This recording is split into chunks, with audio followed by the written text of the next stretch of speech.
வணக்கம் மக்களே. 22/1/2025 இன்று புதன்கிழமை. இந்த காலை பொழுதில் உங்களை சந்திப்பதில் மிக்க மகிழ்ச்சி அடைகிறேன். இன்னைக்கு பத்திரிகையில் வந்த செய்திகள், அதற்கு பின்னுள்ள செய்தி பின்புலங்கள் தான் நம்ம பார்க்க போகிறோம்.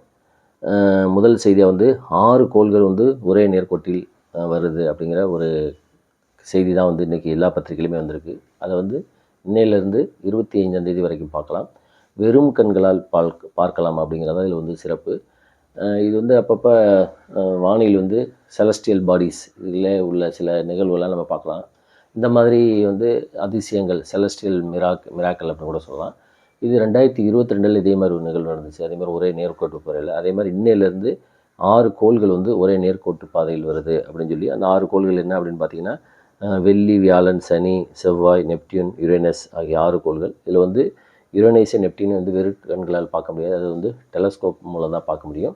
மற்றபடி மித்த கோள்களாக வெறும் கண்களால் நம்ம வீட்டு மொட்டை மாடியிலேருந்து பார்க்கலாம். இன்னிலேருந்து 25ஆம் தேதி வரைக்கும் பார்க்கலாம். அடுத்த மாதம் 7 கோள்கள் ஒரே நேர்கோட்டு பாதையில் வரும் அப்படிங்கிறது சொல்கிறாங்க. இதில் என்ன அப்படின்னா, இன்னும் விஞ்ஞானிகள் என்ன சொல்கிறாங்க அப்படின்னா, இது ஒரே நேர்கோட்டெலாம் வராது. அதோட ஆர்பிட்லாம் சுற்றிக்கிருக்கு. பூமியிலேருந்து பார்க்குறக்கு ஒரே நேர்கோட்டில் வந்த மாதிரி இருக்கும் அப்படின்னு சொல்லி சொல்கிறாங்க. அதேமாதிரி பங்குச்சந்தையில் கடும் வீழ்ச்சி. அது ஒரு அதிர்ச்சியான செய்தி தான்.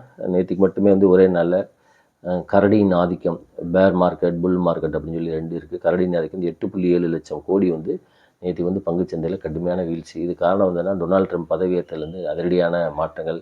மேனுஃபேக்சரிங் செக்டாருக்கு எந்த விதமான இது இல்லாத, ஊக்குவிப்பு இல்லாதது காரணம். அதேமாதிரி ஃபாரின் டைரக்ட் இன்வெஸ்ட்மெண்ட் நிறையா இந்தியாவிலேருந்து வெளியில் போகிறது. அதுக்கப்புறம் டாலருக்கு எதிரான ரூபாயின் மதிப்பு கடுமையான வீழ்ச்சி அடைகிறது. இதெல்லாம் ஒரு முக்கியமான காரணமாக இது பண்ணி பங்குச்சந்தையில் கடுமையான வீழ்ச்சி. பட்ஜெட்டுக்கு அப்புறம் தான் அடுத்து எந்திரிக்கும் அப்படிங்கிற மாதிரியும் வியூகங்கள் சொல்கின்றன. அதுக்கப்புறம் கதிரானந்த், அந்த செய்தி உங்களுக்கு கேள்விப்பட்டிருப்பீங்க. துரைமுருகன் என் மகன் கதிரானந்த் அவர் வெள்ளூர் எம்பியாக இருக்கிறாரு. அவர் வீட்டில் ஒரு கடந்த வாரம் இடி, அதாவது என்ஃபோர்ஸ்மெண்ட் டைரக்டர் அமலாக்கத்துறை ரைடு நடத்துகிறாங்க. அது தொடர்பாக இன்றைக்கி அவர் சென்னையில் உள்ள இடி அமலாக்கத்துறை அலுவலகத்தில் ஆஜராக இதுக்கு சம்மன் இஷ்யூ பண்ணியிருக்காங்க. அதை எதிர்த்து கூட அவர் உயர்நீதிமன்றத்தில் வழக்கு தொடர்ந்து செஞ்சார். சம்மன் இஷ்யூ பண்ணுறது. ஆனால் உயர்நீதிமன்றம் ரத்து செஞ்சிருச்சு. அதே மாதிரி அவருடைய சொத்து 13.7 கோடிக்கான மதிப்பான சொத்து அவங்க அமலாக்கத்துறை பறிமுதல் செஞ்சுருக்காங்க அப்படிங்கிறதும் ஒரு செய்தியாக வந்திருக்கு. அதுக்கப்புறம் காவல் நிலையம் முன்பு தீக்குளித்த ஸ்டீல் பட்டறை தொழிலாளி உயிரிழப்பு. ராஜன் அப்படிங்கிற ஒருத்தர் நேற்று ஆர்கே நகர் போலீஸ் ஸ்டேஷன் வாசலில் தன்னைத்தானே இது மண்ணெண்ணெயை ஊற்றிட்டு தீக்குளிச்சு இறந்துட்டார் அப்படிங்கிற செய்தி சமூகத்தில் இந்த வீடியோ வைரல் ஆச்சு. இவருக்கும் மாதவன், அந்த ராஜனுக்கும் மாதவனுக்கு இடையில் தகராறு ஏற்பட்டிருக்கு. இது தொடர்பாக அவர் இதில் ஆர்கே நகர் காவல் நிலையத்தை கம்ப்ளைண்ட் பண்ணியிருக்காரு. ஆனால் அவர் நடவடிக்கை எடுக்கலை. அதுக்காக அதில் எதிர்ப்பு தெரிவித்து என்ன செஞ்சுருக்காரு அப்படின்னா, தீக்குளிச்சிட்டாரு, அவர் இறந்துட்டார். இது கூட எதிர்கட்சிகள் எல்லாம் கடுமையாக கண்டனம் தெரிவிச்சிருக்காங்க. ஏன் அந்த காவல்துறை உடனே நடவடிக்கை எடுக்கலை, ஏன் அவருடைய பெட்டிஷன் மீது, மனு மீது நடவடிக்கை எடுக்கலை அப்படின்னு கேள்வியெல்லாம் கேட்டிருக்காங்க. அண்ணாமலைலாம் இதுக்கு கடும் கண்டனம் தெரிவிச்சிருக்காரு. அப்புறம் இவர் அண்ணன் சீமான் விழுப்புரம் பக்கத்தில் ஒரு கிராமத்தில் கல் விடுதலை மாநாடு அப்படின்னு ஒரு மாநாடு நடந்திருக்கு. அதில் பேசியிருக்காரு. அதில் கல்லில் கல் இறக்குமதிக்கான தடையை நீக்கணும் அப்படிங்கிற மாதிரி சொல்லிவிட்டு, கல் போதை கிடையாது, டாஸ்மாகில் உள்ள தான் போதை அப்படிங்கிற மாதிரி பேசிட்டு, ஈரோடு கிழக்கு தொகுதியில் பெரியார் பேசியதை நீங்கள் உங்களால் பேச முடியுமா அப்படின்னு சொல்லியும் கேள்வி கேட்டிருக்காரு.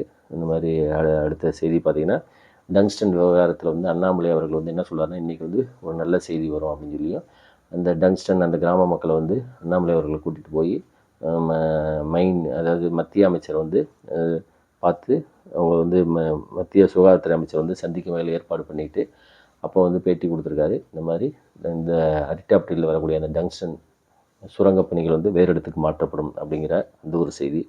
அதுக்கப்புறம் அமெரிக்காவோட பல அதிரடி மாற்றங்கள் பார்த்திங்கன்னா என்னென்னா, அமெரிக்க அதிபர் நேற்றுக்கு 47வது பிரசிடெண்ட்டாக மாநிலத்தோட அதிபராக பதவியேற்றிருக்காரு. அவர் பதவியேற்றதுக்கப்புறம் நிறைய அறிவிப்பெல்லாம் முதல் கையெழுத்து அப்படிங்கிற மாதிரிலாம் அந்த மெக்சிகோவில் எமர்ஜென்சியை டிக்ளேர் பண்ணுறது அந்த மாதிரிலாம் பண்ணிவிட்டு, முக்கியமானது என்ன அப்படின்னு பார்த்தா, அமெரிக்கா இந்த ஹூ இதிலேருந்துலாம், அதாவது பாரிஸ் ஒப்பந்தம், இதில் இருந்த வேர்ல்டு ஹெல்த் ஆர்கனைசேஷன் சுகாதார அமைப்புலேருந்து வெளியேறது இதெல்லாம் கையெழுத்து போட்டிருக்காரு. அவர் என்ன சொல்கிறார் அப்படின்னா, வேர்ல்டு ஹெல்த் ஆர்கனைசேஷனில் அமெரிக்கா காட்டில் மதிய பாப்புலேஷன் கொண்ட சைனா இருக்குது. ஆனால் சைனா அதிகமாக கான்ட்ரிபியூட் பண்ணுறது கிடையாது. அமெரிக்கா என்ன பண்ணுது, நாங்கள் ஏன் அதில் இருக்கணும் அப்படின்னு சொல்லிட்டு அதில் வெளியில் வந்துட்டார்.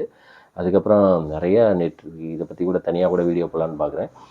பிரிக்ஸில் இந்தியா இருக்குது, பிரேசில், ரஷ்யா, இந்தியா, சைனா போன்ற நாடுகள் சேர்ந்த இப்போ பிரிக்ஸ் இவங்க வந்து ஒரு ஒரு தனியான ஒரு கரன்சி உருவாக்கணும் அப்படிங்கிறது இவங்களோட நோக்கம். அதுக்கு வந்து அமெரிக்க அதிபர் என்ன சொல்கிறாருன்னா, இந்தியா உட்பட எந்த நாடாக இருந்தாலும் சரி, டாலருக்குன்னு மாற்றாக வேறு ஏதாவது ஒரு நீங்கள் கரன்சியை கொண்டு வந்தீங்கன்னா அந்த நாடுகள் மீது பொருளாதார நடவடிக்கை நிறையா எடுக்கப்படும் அப்படின்னு சொல்லிட்டு, அந்த நாடுகளிலிருந்து அமெரிக்காவிலிருந்து எந்த பொருள் இறக்குமதி பண்ணாலும் 100% வரி விதிக்கப்படும் அப்படின்னு சொல்லிட்டு குடியுரிமை தொடர்பாக அவர் வந்து அதிகமாக இம்பார்ட்டன்ஸ் கொடுத்து பேசியிருக்காரு. இந்த மாதிரி இல்லீகலாக உள்ளவங்கள அமெரிக்காவில் உள்ளவங்களாம் வந்து நாடு கடத்துவோம் அப்படிங்கிற மாதிரியும், அதே மாதிரி அமெரிக்காவில் பெற்றோர்கள், அதாவது அமெரிக்கா அல்லாத பெற்றோர்கள் பிறக்கும் குழந்தைகளுக்கு வந்து இனிமேல் ஆட்டோமேட்டிக்காக அவர்களுக்கு வந்து சிட்டிசன்ஷிப் குடியுரிமை கிடைக்காது, இது வந்து 30 நாளில் அமல்படுத்தப்படும் அப்படிங்கன்னு நிறைய அறிவிப்புகளை வந்து வெளியிட்டிருக்காரு. இதனாலையுமே வந்து பங்குச்சந்தையில் வந்து ஒரு மிகப்பெரிய தாக்கத்தை ஏற்படுத்தியிருக்கு. எக்கனாமி தொடர்பாகவும் நிறைய அவர் வந்து அறிவிப்புகள் வெளியிட்டிருக்காரு. இந்த உலக சுகாதார அமைப்புலேருந்து அமெரிக்கா வெளியேற வந்து அமெரிக்காவை மறுபரிசீலனை செய்யணும் அப்படின்னு சொல்லி அந்த ஹூவோட தலைவர் டெட்ரஸ் வந்து நேற்றுக்கு வந்து அறிவிப்பு வெளியிட்டிருக்காரு. அது ஒரு செய்தியாகவும் இன்னைக்கு பத்திரிகைலாம் வந்திருக்கு. அதுக்கப்புறம் வந்து திருப்பதி ஏழுமலையான் அங்கே வந்து அன்னதானம் வழங்கப்படுகிறது 1984லேருந்து. அதில் வந்து சமீபத்தில் என்ன அன்னதானத்தில் வந்து வடை போடலாம், மசால் வடை போடலாமா அப்படின்னு சொல்லி ஒரு பிளான் பண்ணிவிட்டு அதை நேற்றுலேருந்து அமல்படுத்தியிருக்காங்க. கிட்டத்தட்ட பரீட்சையாத்து முறையில், ட்ரையல் முறையில் 4000 பேர்த்துக்கு வந்து அன்னதானத்தில் மசால் வடை போடுறதை பற்றி நேற்றுக்கு அந்த நிகழ்வு நடந்திருக்கு. இது ஒரு செய்தியாக வந்திருக்கு. அதுக்கப்புறம் வந்து அண்ணா பல்கலைக்கழக வளாகத்தில் அந்த ஞானசேகரன் அவரை வந்து இது போலீஸ் விசாரணை செய்ய 7 நாட்கள் நீதிமன்றம் அனுமதி போன்ற பல செய்திகள் இன்று பத்திரிகையில் வந்திருக்கு. மீண்டும் நாம் அடுத்த வீடியோவில் சந்திப்போம். நன்றி, வணக்கம்.